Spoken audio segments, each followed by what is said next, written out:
The Raven.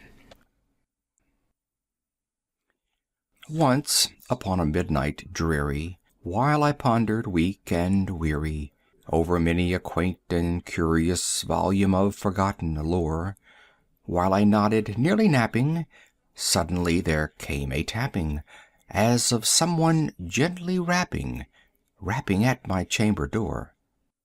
"'Tis some visitor," I muttered, tapping at my chamber door. "Only this, and nothing more."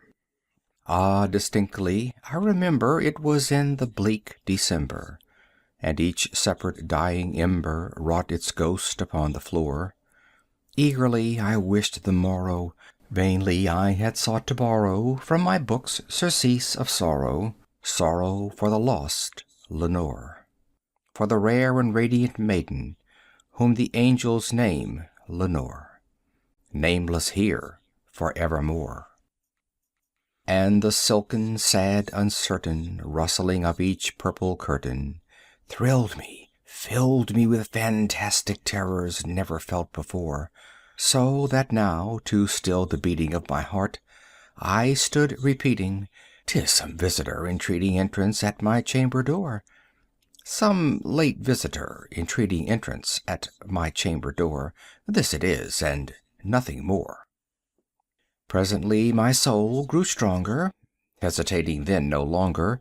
"Sir," said I, "or madam, truly your forgiveness I implore, but the fact is I was napping, and so gently you came rapping, and so faintly you came tapping, tapping at my chamber door, that I scarce was sure I heard you." Here I opened wide the door. Darkness there, and nothing more. Deep into that darkness peering, long I stood there wondering, fearing, doubting, dreaming dreams no mortal ever dared to dream before. But the silence was unbroken, and the stillness gave no token, and the only word there spoken was the whispered word, "Lenore?" This I whispered, and an echo murmured back the word, "Lenore." Merely this, and nothing more. Back into the chamber turning, all my soul within me burning, soon again I heard a tapping somewhat louder than before. "Surely," said I, "surely that is something at my window lattice. Let me see then what thereat is, and this mystery explore. Let my heart be still a moment, and this mystery explore. 'Tis the wind, and nothing more." Open here I flung the shutter when, with many a flirt and flutter, in there stepped a stately raven of the saintly days of yore. Not the least obeisance made he, not a minute stopped or stayed he, but with mien of lord or lady, perched above my chamber door, perched upon a bust of Pallas just above my chamber door, perched and sat, and nothing more. Then this ebony bird beguiling my sad fancy into smiling, by the grave and stern decorum of the countenance it wore, "Though thy crest be shorn and shaven, thou," I said, "art sure no craven, ghastly grim and ancient raven, wandering from the nightly shore. Tell me what thy lordly name is on the night's Plutonian shore." Quoth the raven, "Nevermore." Much I marveled this ungainly fowl to hear discourse so plainly, though its answer little meaning, little relevancy bore. For we cannot help agreeing that no living human being ever yet was blessed with seeing bird above his chamber door, bird or beast upon the sculptured bust above his chamber door, with such name as Nevermore. But the raven, sitting lonely on the placid bust, spoke only that one word, as if his soul in that one word he did outpour. Nothing further then he uttered, not a feather then he fluttered, till I scarcely more than muttered, "Other friends have flown before. On the morrow he will leave me, as my hopes have flown before."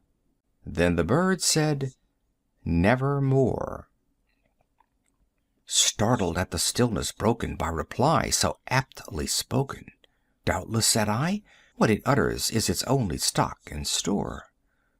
Caught from some unhappy master whom unmerciful disaster followed fast and followed faster till his songs one burden bore, till the dirges of his hope that melancholy burden bore, of never, nevermore.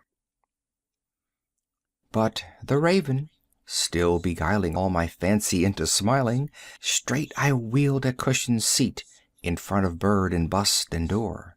Then, upon the velvet sinking, I betook myself to linking fancy unto fancy, thinking what this ominous bird of yore, what this grim, ungainly, ghastly, gaunt, and ominous bird of yore meant in croaking nevermore. This I sat engaged in guessing, but no syllable expressing, to the fowl whose fiery eyes now burned into my bosom's core. This and more I sat divining, with my head at ease reclining on the cushion's velvet lining that the lamplight gloated o'er, but whose velvet violet lining with the lamplight gloating o'er she shall press, nevermore. Then methought the air grew denser, perfumed from an unseen censer, swung by seraphim whose footfalls tinkled on the tufted floor.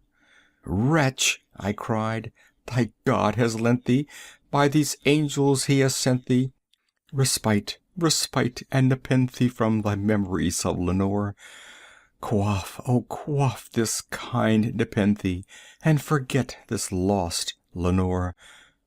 Quoth the raven, nevermore.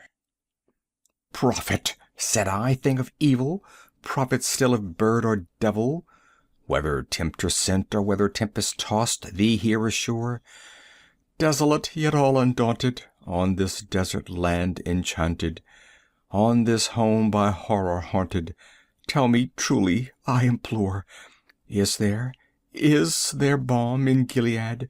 Tell me, I implore. Quoth the raven, nevermore. Prophet, said I, thing of evil, prophet still of bird or devil, by that heaven that bends above us, by that God we both adore, tell this soul with sorrow laden if, within the distant Aidenn, it shall clasp a sainted maiden whom the angels name Lenore, clasp a rare and radiant maiden whom the angels name Lenore. Quoth the raven, nevermore. Be that word our sign of parting, bird or fiend, I shriek upstarting. Get thee back into the tempest and the night's Plutonian shore. Leave no black plume as a token of that lie thy soul hath spoken. Leave my loneliness unbroken. Quit the bust above my door. Take thy beak from out my heart, and take thy form from off my door. Quoth the raven, nevermore. And the raven, never flitting, still is sitting on the pallid bust of Pallas just above my chamber door.